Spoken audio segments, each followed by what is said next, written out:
Hmm. Hi, I'm waiting. I'm trying to figure this thing out.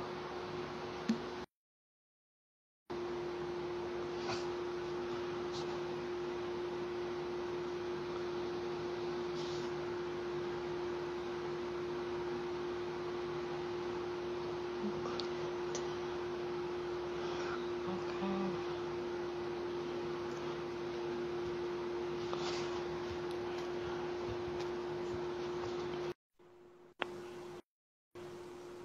Can you hear me?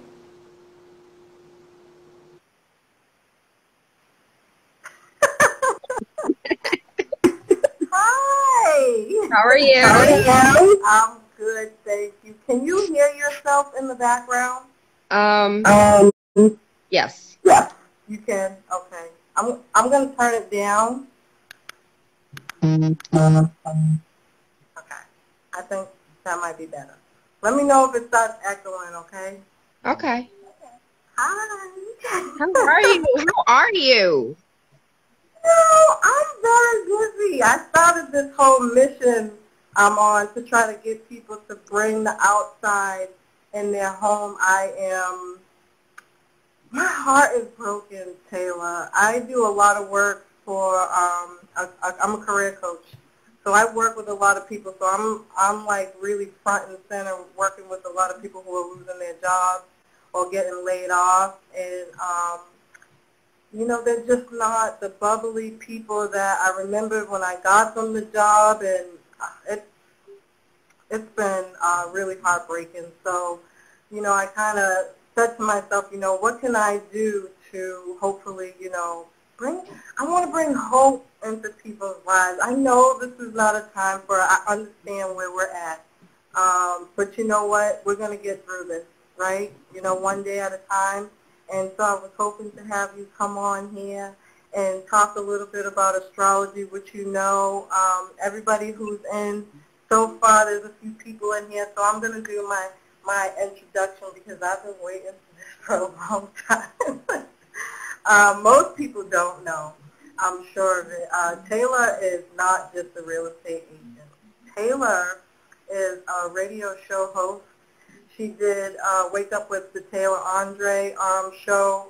It was a while ago now, for a very long time, and I literally woke up with her, literally and figuratively, every day, faithfully. She is one of the main reasons why I'm doing what I'm doing today, and I push myself. She is very knowledgeable about the city of Boston. She is dedicated and passionate about what she does, and she makes a promise to you she will get it done, okay? I think this is a blessing and an honor to have her on here with the wealth of knowledge that she has. I say get your pen and papers ready and make sure you, when she leaves her info, that you connect with her. She's a beautiful person. This is awesome. So thank you for being here. Thank you. That was beautiful. Thank you. The first thing I want to say is I know a lot of people are heartbroken and I know a lot of people are feeling down and out and like their whole life is changing before their eyes, but this is an awesome opportunity. Like this is the best opportunity for all of us to literally press that reset button. You remember the Nintendo and you just press the reset button and it start everything over? Like this is the reset button that we all forget December 31st, my New Year's resolution for January 1st. Like this is your time to actually reset and come outside a brand new person. So and I mean that in every way, right? So for those that are currently either furloughed or lost their job and you knew you weren't supposed to be in that job in the first place, now is the time for you to start focusing on what it is your heart desires, what it is that you wanted to do, that you want to be, that you want to accomplish. Do that now. Spend this time putting together a business plan. You can't go outside for 30 days. You have another 30 days that you have to be in the house on punishment like a teenager. Use this time wisely. If you were in a relationship and that relationship is really strained because you guys can't spend time together, they're at their house, you're at your house, and you're seeing you really, or maybe that person is stuck in the house with you and you're like, yo, I don't want to do this for the rest of my life. Like, now is the time for you to really do a complete scan of what it is you like and dislike in your life and change it now. This is a drastic change. And as far as like astrology is concerned, so I'm not that knowledgeable. I know a little bit, but I'm not that knowledgeable. But what I do know is that the universe, so what's going on Earth, they say as below, so above, as above, so below. So what's going on Earth now is also taking place in the universe. And so when you astrologically look at what's going on, like, this is a reset for everyone. And so how you gonna reset? You gonna come outside with your summer body, or you in the fridge gonna be on top of each other? Like, how you wanna move? Like, this is your time to do whatever it is that you want to do. You have the time, baby. And we're looking and we're seeing. One of the things that I love all of these posts about, oh, so standardized testing wasn't necessary and can be rid of, because all these states are getting rid of standardized testing because the kids can't take it, because they can't put them in a room and have them testing for 5 hours. So all this, you came up with how many trillions of dollars and y'all couldn't fix Flint? Like, people are waking up and seeing. I could cuss because I'm like really fighting myself not cussing. You can cuss.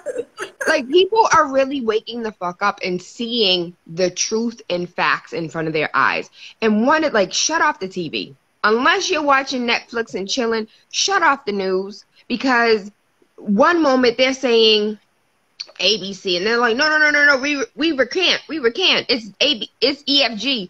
They got major networks straight lying, showing you, oh, this is New York City. No, that was Italy 2 weeks ago. There's, the hospitals are overflowing with patients, and then citizens are driving past the hospitals, and it's like cricket, no one's there. It's like the airport, it's empty.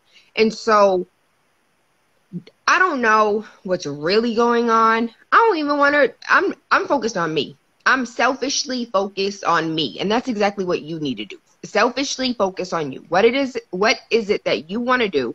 What is it that you want to be? What is it that you want to accomplish? And how are you going to do that? Now is the time. They say it takes 20 days or 21 days, 3 weeks for you to change a habit, for you to change your life. Now is that you are stuck in the house. What else do you have to do? You might have some remote working, but you can remote work while you're doing sit-ups. You could be on that conference call while you're doing push-ups. You could be like, if you wanted to take up culinary, you could be cooking while on these conference calls. You can do whatever the hell you want on these conference calls. It is best practice. I saw this meme. It was just like, it's best practices for you to turn on your camera and the dude was in the bed in the covers. It's best right. Like, don't nobody need to know your business. Like, my boo could be over here with this orange sweater with no panties on. Like, do what you need to do, how you want to live your life. Now is the time. This is a major reset for everyone. And if you don't take advantage of this, you're not really trying to elevate. You're really not trying to grow. And if you're not growing, you're dying. So I want you to grow, and I want you to take this opportunity to, like, ascend to whatever next level you're supposed to be on, and just sit for a minute. Like, shut off the TV. And this is hard. I'm speaking from experience. This is very difficult. Shutting off the TV, putting down your phone, pushing away your laptop, and shutting up and just listening. Listening to this shout knowledge. What's Storybot said? To the shout knowledge of the universe. Because the earth is talking. We're just not listening. And the earth is resetting. When we see all of these rivers clearing up and all of these, there was a fucking big ass turkey in my backyard yesterday. Nigga, I live in Roxbury, okay? There is no trees. There are no forest over here at all. Mm-hmm. But, the turkeys is out.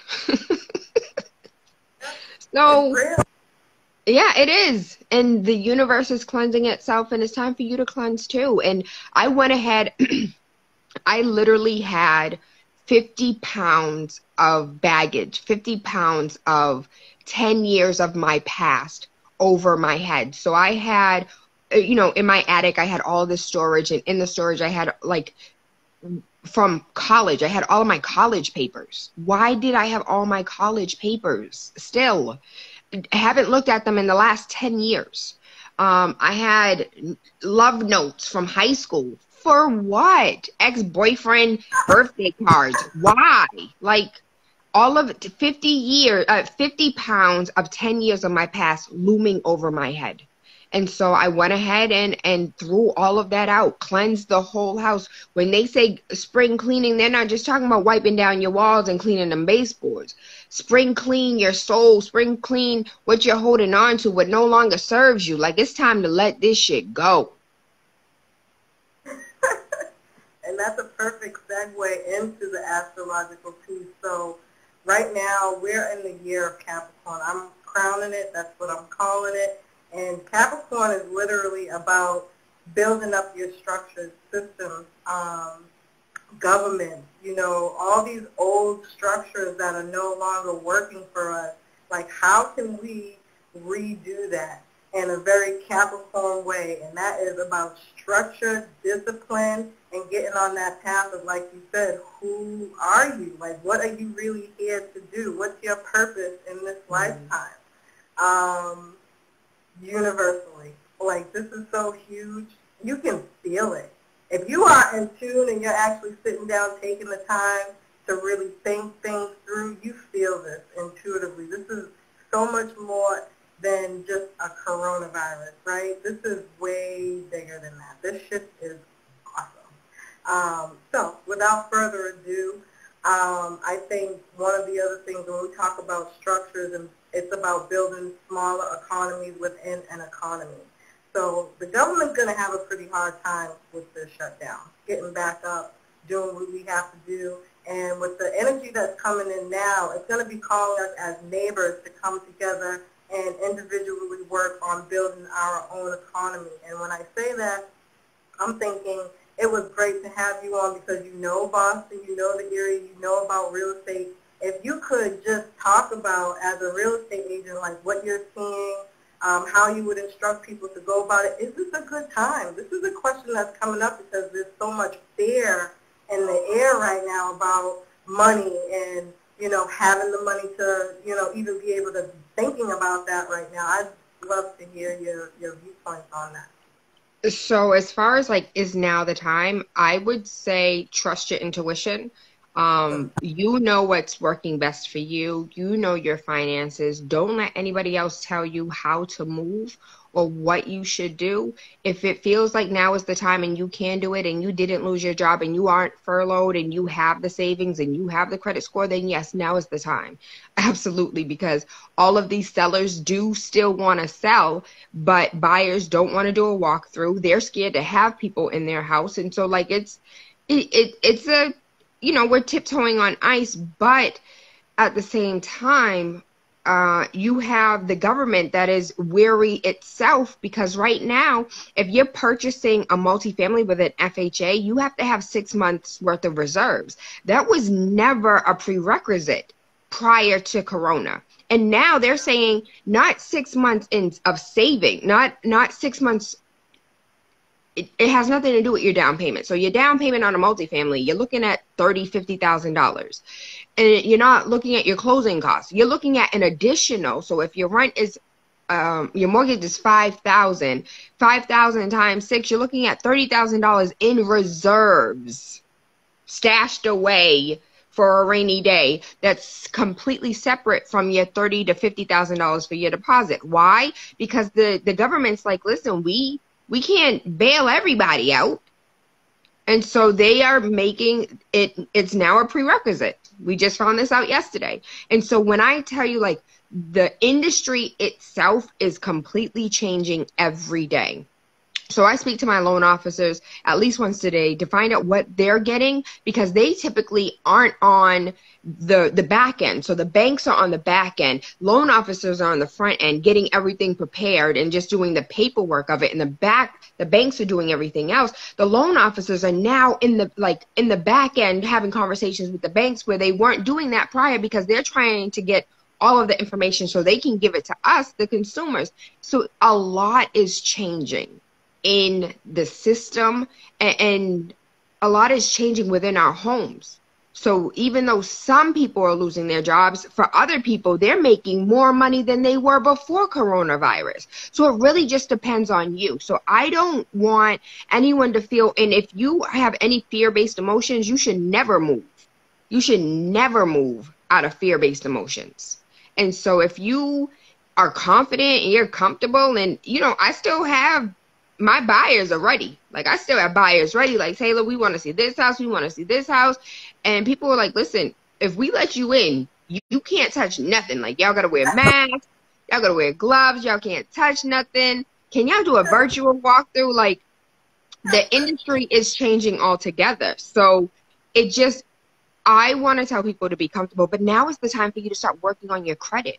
Now is the time for you to start calling your creditors. If you needed to write those letters because you don't have the Credit Karma, then, and really quickly, quick tip. If you have fucked up ass credit and you need to work on your credit, what I would suggest you do is get you a Credit Karma, because you can one by one dispute whatever's on your credit. And so I tell everybody to dispute everything.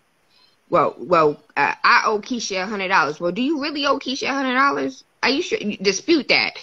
Dispute that. Because Keisha sold it to the collection agency, and so you don't owe the collection agency, you owe Keisha, right? Well, the collection agency calling you, so I think you should dispute that. And it takes about 6 to 8 weeks for you to dispute. You have to dispute one at a time, but it takes it completely off your credit. Now is the time for you to increase your credit score. And if you don't want to do it the Credit Karma way, now's the time for you to write those letters. Handwrite all 3 letters per account and send it off to the credit bureaus. Now is the time. Like, you have nothing but time, baby. There's no excuses for anything. I like that. So I don't know if people know what the difference is between Credit Karma and writing the letters. So Credit Karma, you probably have to have, what, like an account to set up? No, not at all. So Credit Karma is, you can download the app. I would suggest doing it on the computer to set it up. But you go to Credit Karma. It's absolutely free. There is no hidden charges. There are no hidden fees. There is no 99 cents. There is no put your credit card. It is a free, completely free. And you just put in your information. If you've ever had any, just so people know, if you've ever had any type of flags, with the IRS or any type of identity theft, you have to take extra steps in order for you to set up your Credit Karma, because they're trying to protect you. It's annoying as fuck, but it's to protect you.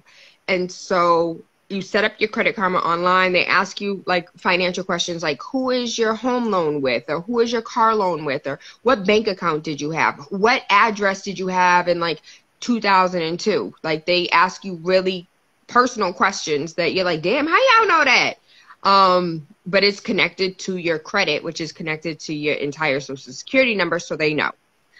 Once you have Credit Karma and you're able to log in, it'll show you your scores. And so your credit score on a Credit Karma, or if you have Capital One, or if your credit card lets you see your Advantage score. Your Advantage score is different than your FICO. So Advantage is like, this is what your credit score is around, where your FICO is, this is what your credit score is. And FICO is what everybody across the board uses to determine what your credit worthiness is.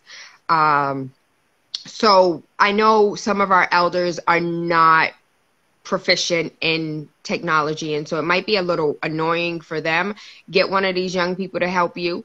And if you don't want to do that, you can always request. You can make a phone call and call, I don't know the number by heart, but you can call a 1-800 number and request your credit report. You get a free credit report once a year, every year, ever. Always.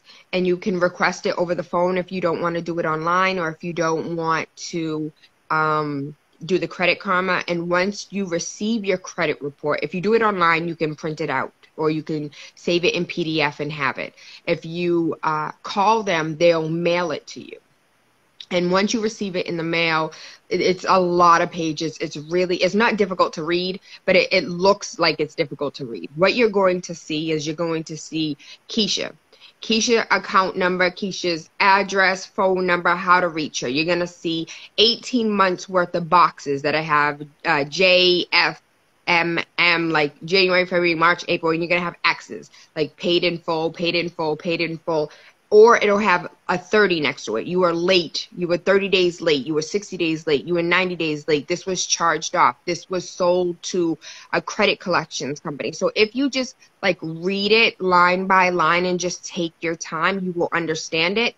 But if you just get it and think it's supposed to like read itself, it can be extremely frustrating. Let's say, for instance, you again, on your credit report, it says that you owed Keisha. Keisha is on there somewhere, but what's also on there is credit collections by Keisha, which is completely different than you owing Keisha. So Keisha went ahead and said, listen, I can't get any money out of Tayla. So what I'm going to do is I'll sell this to you for $50. If you get $100 out of Tayla, you just made $50. And so you do not have I don't have a relationship with credit collections by Keisha. And because the law says only Keisha can get money out of me, even though a lot of us still pay collection agencies, because I don't have a relationship with credit collections by Keisha, I don't have to pay them. That makes that credit collection null and void. It takes it off your credit. So what you have to do if you're not doing the Credit Karma version of it, just press the button dispute, you have to write the letter. And with that, everything that's on your credit report, Keisha, address, phone number, account number.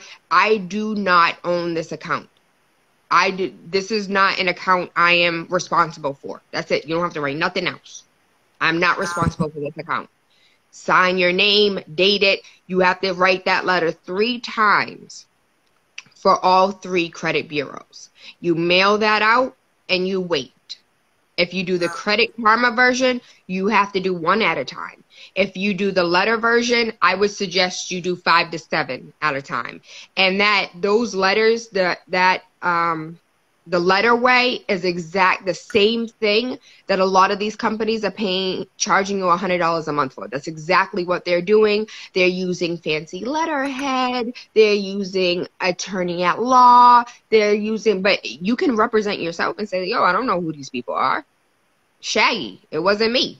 Even if it was you, you could still say it wasn't you. It wasn't me. So a lot of people don't know your rights. And when you don't know your rights, people take advantage of you. All right. Where are we at? So, okay. Thank you for that. So, okay, so let's start on a smaller scale then, since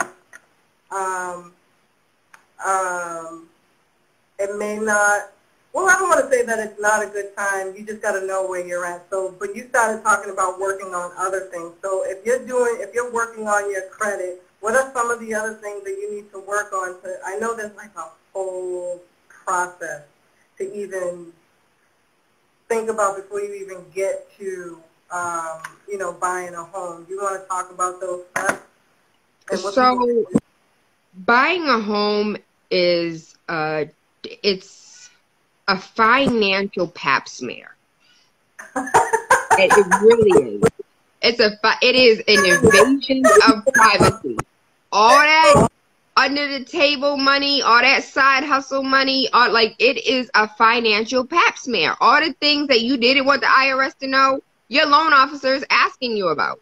And so it can be frustrating to people who are trying to move different. You feel me? But even if you're trying to move different, your loan officer is still going to put you in the best position possible for you.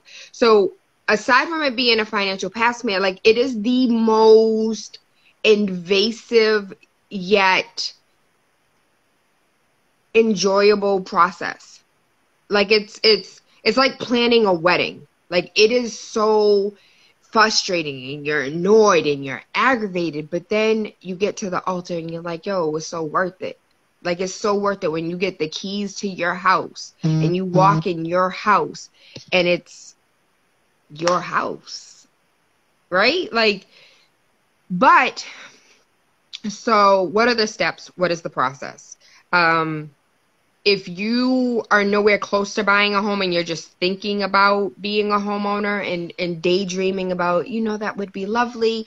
One of the things that you have to be extremely mindful of is your budget. Is start being mindful of your budget, start saving money, because it's going to be about $10,000 to $15,000 for your deposit alone. Then it's going to be an additional $5,000 to $7,000 to maybe $10,000 for your closing costs. So you're looking at $20,000 right then and there. And that's not including you having to pay for your inspection. That's not including you having to paint your walls and maybe possibly go in there and do some exterminating, or, you want to fix this or fix that. So that's just your finances, right?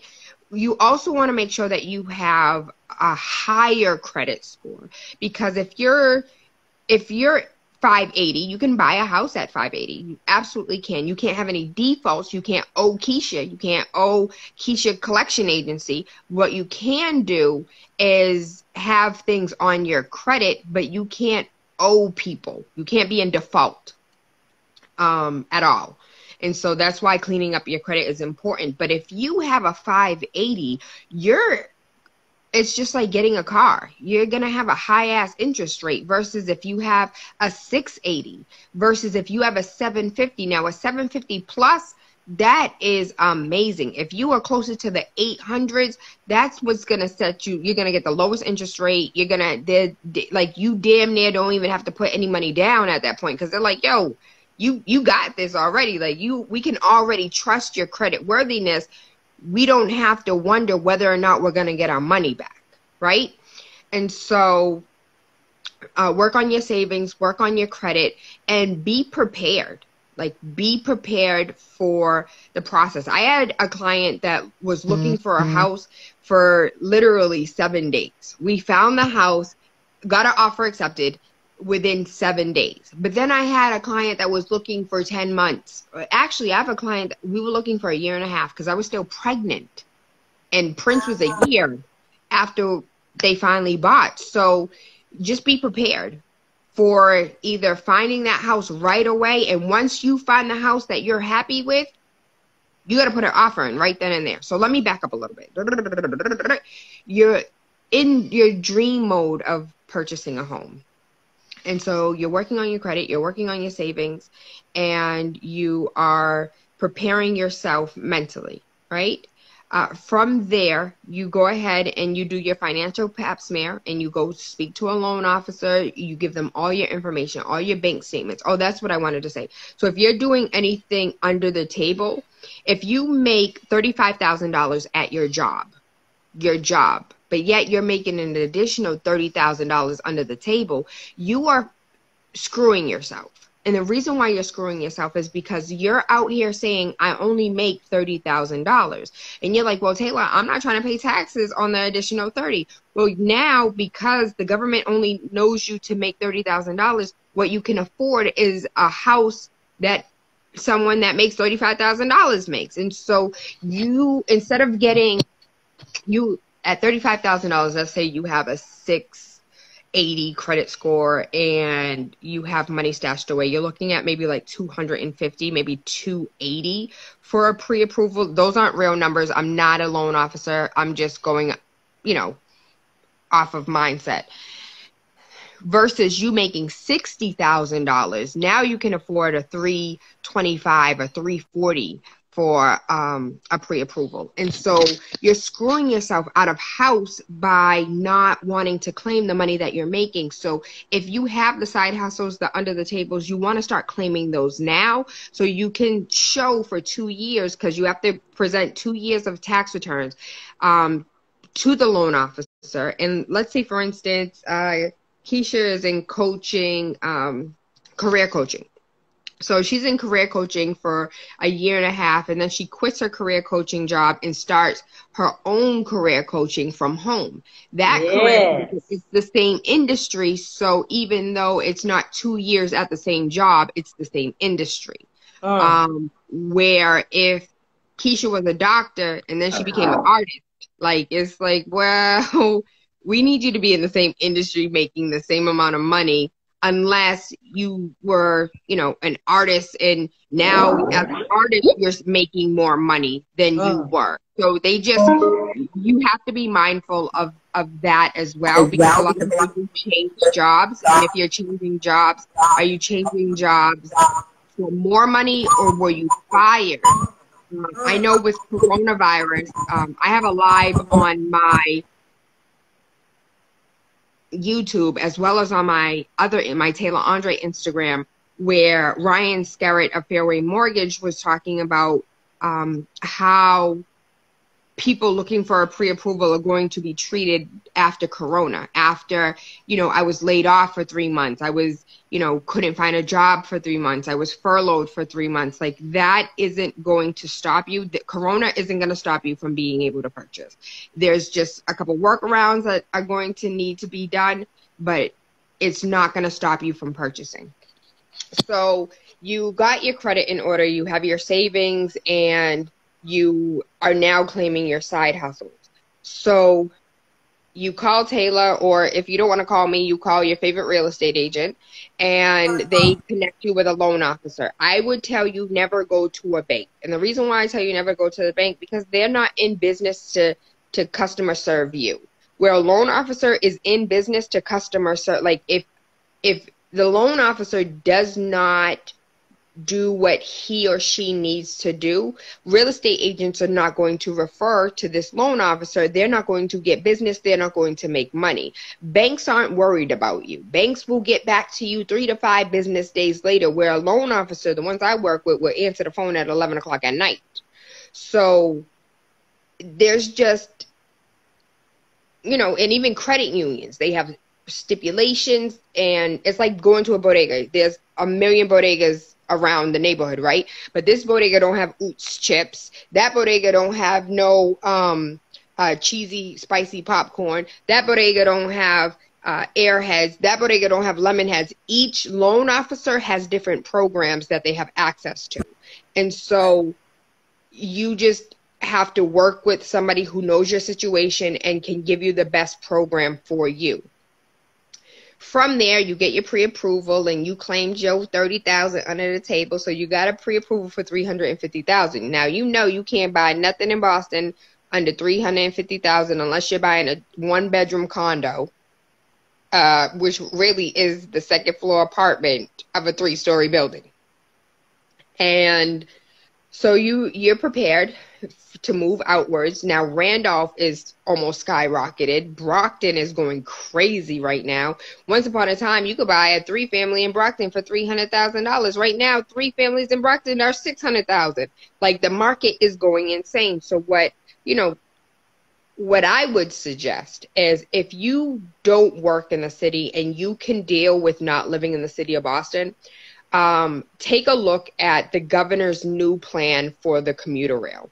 And so they are extending out to Springfield. They're extending out to New Bedford and Fall Rivers. And what's the other one?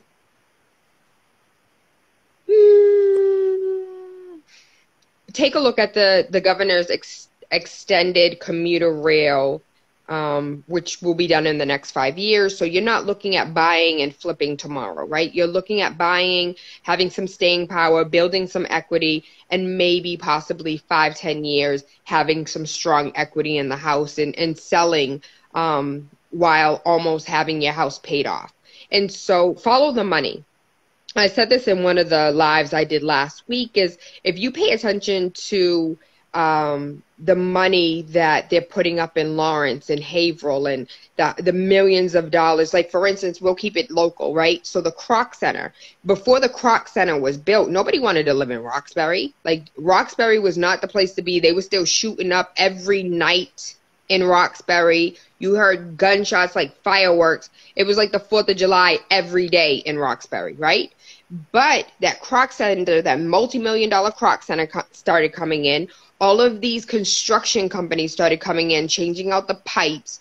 Like, follow the money. Follow where this construction is being built. You started seeing all of the, like, then they started refacing a lot of the old apartment buildings and a lot of the old complexes. Like, follow the money. They recently just gave New Bedford, I believe, $1.7 million for their waterfront. Like, follow the money. It does not happen overnight. Kroc Center's been here for what, 7 years? Almost 10 years. And so it's not an overnight process. It does take a while. But the rent in Roxbury before the Kroc Center versus the rent in Roxbury now is damn near double. So if you are okay with not living in the city of Boston, there's opportunities for you to make money out here. And you know, the beautiful thing about it is when you take a look at Springfield, when you take a look at Fall River, when you take a look at New Bedford, they have the beautiful Victorian homes that are like 3,000 square feet for a single family, you know, 3 floors, 2 bathrooms, full basement, high ceilings. Like, you get a lot of money. You get a lot of house for your money. And so, like, we really need to reconsider what's important. I know a lot of us Bostonians, we live here, we love it here, we don't want to leave. But what are you really staying for? Right. Mm-hmm. So, did I answer the question?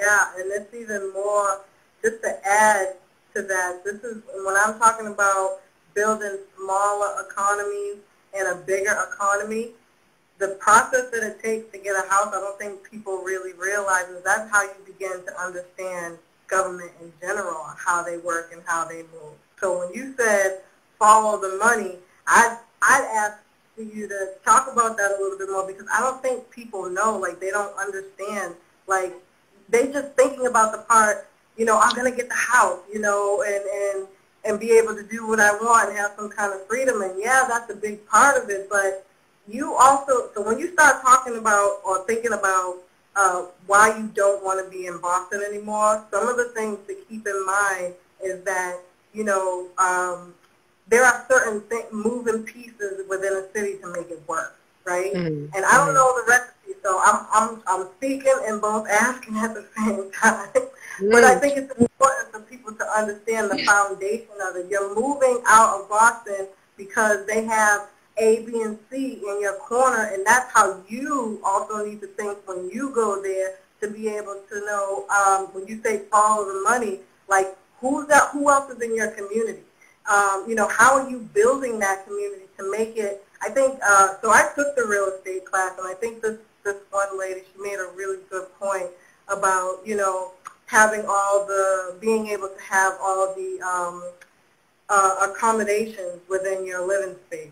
But you want to make sure that you're building your environment as well on the outside. So you want to be able to go out to the laundromat and build that business up. And then that brings it into a bigger conversation about where we're at and when we start thinking about changing, because we're forgetting why we're here. And this is why it's hard for people to sit down in one spot and say, what is my purpose? Because everything is so, we're not resonating. We're so off balance that we're not resonating within us what we're seeing out, what we're reflecting out on the outside, right? So learning how to take some ownership into that is going to help you know where and what your purpose is in this life. So I hope I didn't lose you and you understand what I'm saying. But yeah, absolutely. So for the first part, right? And Prince is calling me, so his YouTube probably needs to be fixed. The first part, right, is follow the money. So as far as government is concerned, what's wrong? You destroyed the entire bag of wipes. Great. Yeah, come on. Hi. Hey.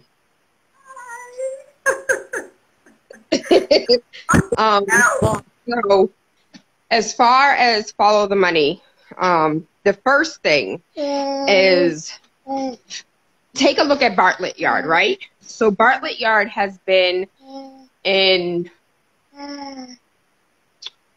the works for well over 20 years. It's still not finished, but it's been in the work for well over 20 years. These plans were planned well over 30 years ago, even though 20 years ago they said, listen, this is what we're going to do. This is how we're going to construct. This is what we're thinking. But before they told you what they were doing, they already had a plan. They already had conversations within themselves on what was going to take place for this parcel of land. So when you take a look at the many pieces of land that the city of Boston currently owns or owned 5 years ago prior to the BRA getting the okay from the city council to have complete autonomy over the selling of Boston land, like, it's annoying and it's frustrating because when the city council was having the conversations on whether or not the BRA will continue to have autonomy over the selling of Boston parcels of land, I was bitching and complaining about how many people needed to understand how this affected them and why this was so important and why we needed to show up and show out. And people really, we didn't understand because we don't understand government and we don't understand all the moving, like we don't understand a chessboard. We too busy playing checkers that we never understood, took the time out to learn chess. And so while chess is being played over decades, we're playing checkers in months and years. And so as far as following the money, you have to understand that, again, you and I are still, like, even with the knowledge that we have, we're still playing checkers. And until you become one of these major players, until you own a construction company and you're able to employ a couple people, until you're able to sit at those tables in the back rooms of the conversations that aren't being recorded and aren't public and isn't being shared, we're going to continue playing checkers. But to understand how chess works, and when you see this piece move, you need to move with that piece as well. So it's gonna take time, and mind you, like I'm still learning about pawns and bishops. Like I'm not even at the king and queen level yet. So it is gonna take time, and you have to do your due diligence, and you have to just be open and willing to learn and realize that you don't have all the answers. But there are people out here that do. And so connect yourself with the people that are making different type of moves. Like, for instance, when you take a look at the black businesses and how black businesses move, we are not moving like some of these other business. Like, for instance, there's these brothers that own the 2 restaurants in the South End. I can't think of the name of the restaurants. You want to know why? Because they keep changing them. They change the name of those restaurants every 2 years. And so it's like, oh, it's a brand new restaurant. Nah, it's the same owner. It's the same management. They just changed their name. We got to play the game differently. We got to take a look at what our counterparts are doing and duplicate that. But at the same time, we also need to take a look at Chinatown. You want to know why Chinatown is so dope in any city? Is because they have their susus and they are working within their community. And so I don't care if Huang doesn't like Chuang. Like, they are still working together and they are still going to support each other. And we have some years of conditioning that we need to reset button. We need to reset on before we start moving in ways that others are moving.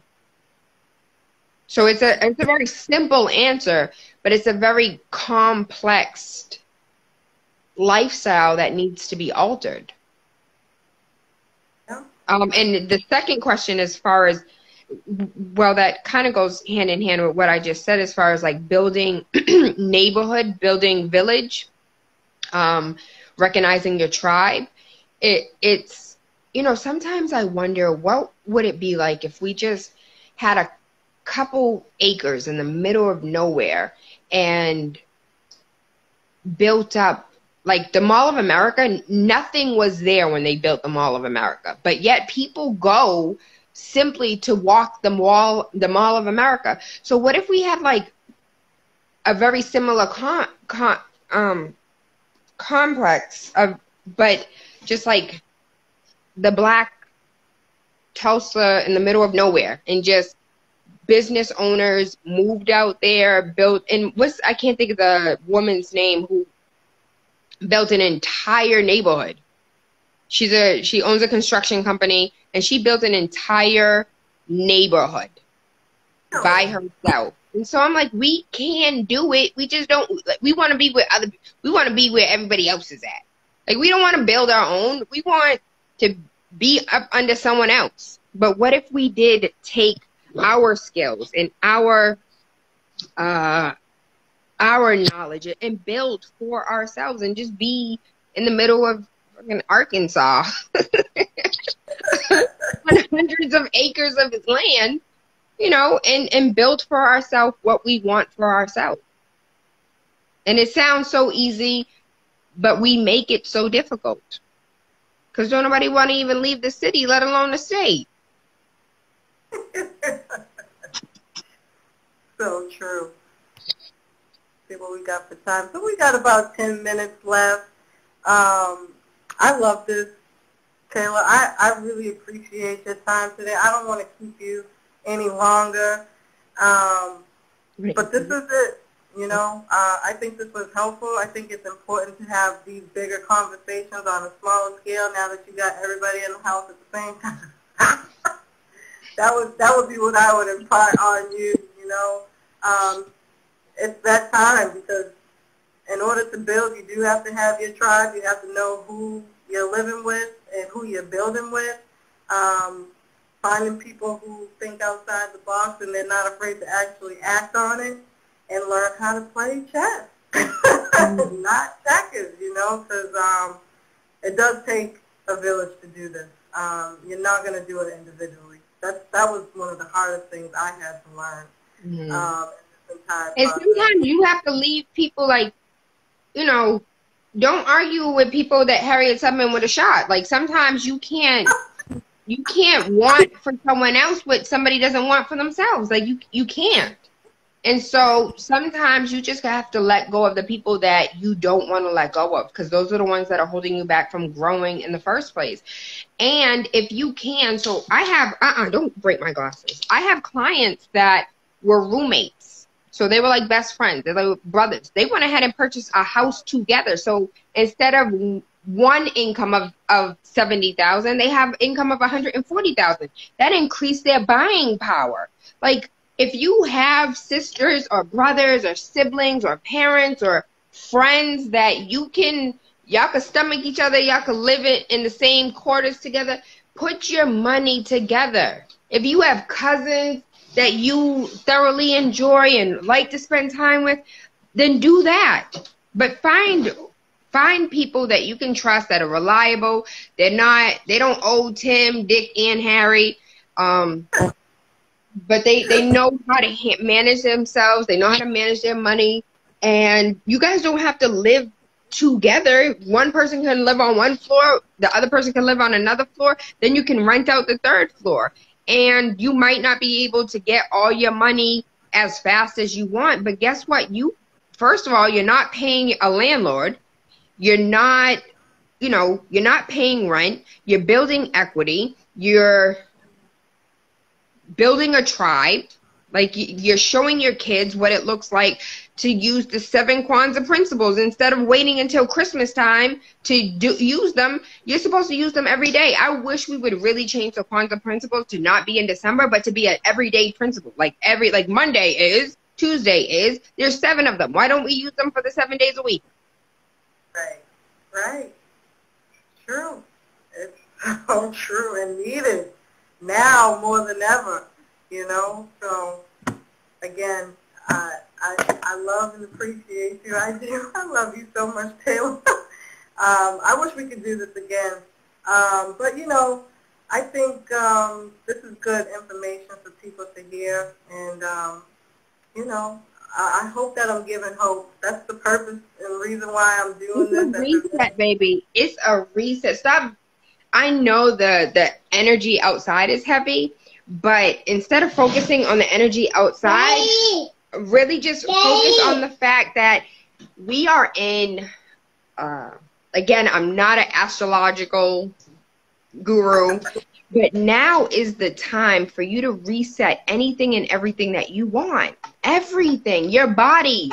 You can reset your body. You can reset your mind. You can reset your eating habits. Reset the way you do business. You know what I'm focusing on right now? I'm focusing on editing my book. I'm focusing on trying to do some sit-ups. I'm focusing on cooking more. And I'm focusing on, there's a couple things I'm focusing on. But, you know, where's your focus? Where's your focus? And start writing things down. What is it that you want to do? And plan it out. You know what?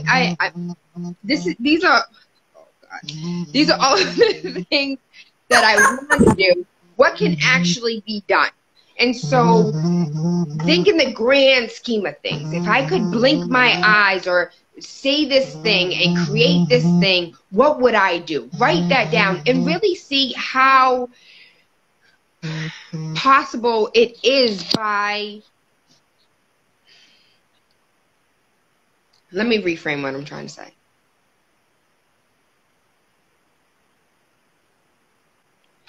We limit ourselves because we believe we have limitations and there are things that we can't do.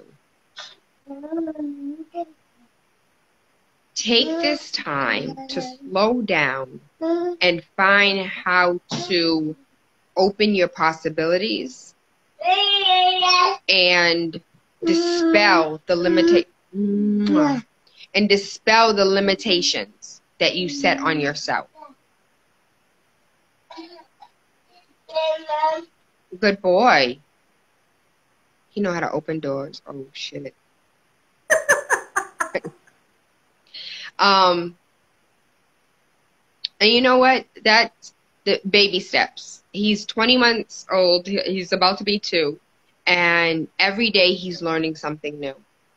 And I am learning through him that I have put so many limitations on myself. And it's time for me to reimagine the possibilities and create opportunities that I've limited myself from.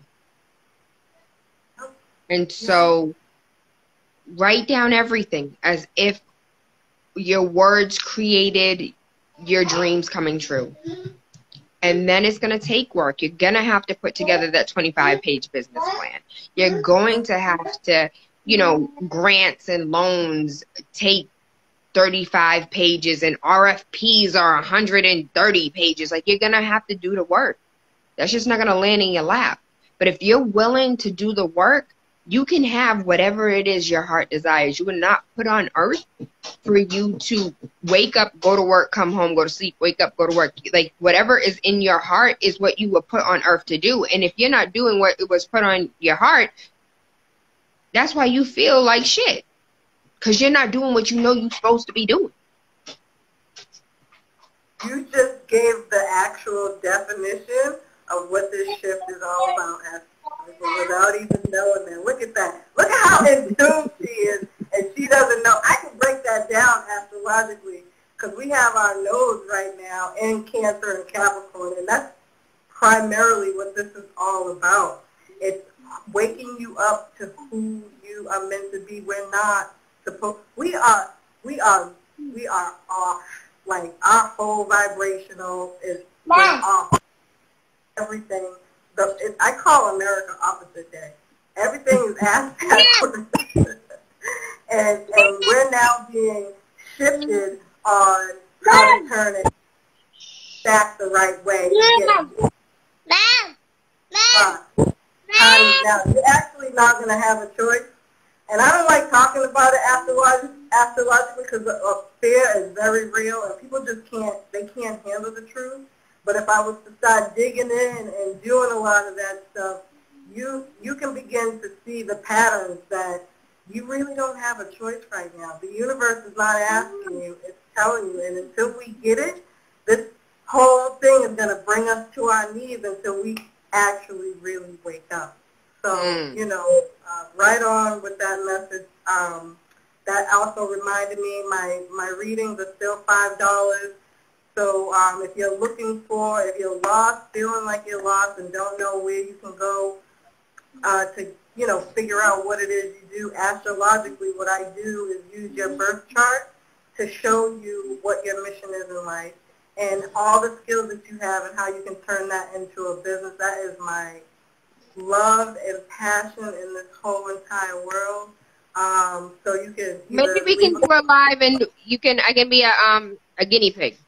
I'm willing to be a guinea pig. Really? You would do that? So all you need in a birth chart reading is your date of birth, time of birth, and location of birth. You give that information to me, I'll show you your chart. I'll give you a reading on what your mission is in this lifetime, and we'll chop it up. I'm ready. Let's plan that. Let's schedule that. Okay. You let me know when. You say when, and I'm there. Well, I thank you. I love you. I appreciate you for having me on. If there's anything else that anybody needs, please reach out. I'm always available. That's my real number on the sign. That's not like a Google Voice number. My real number that I give out, 617-459-0041, 617-459-0041.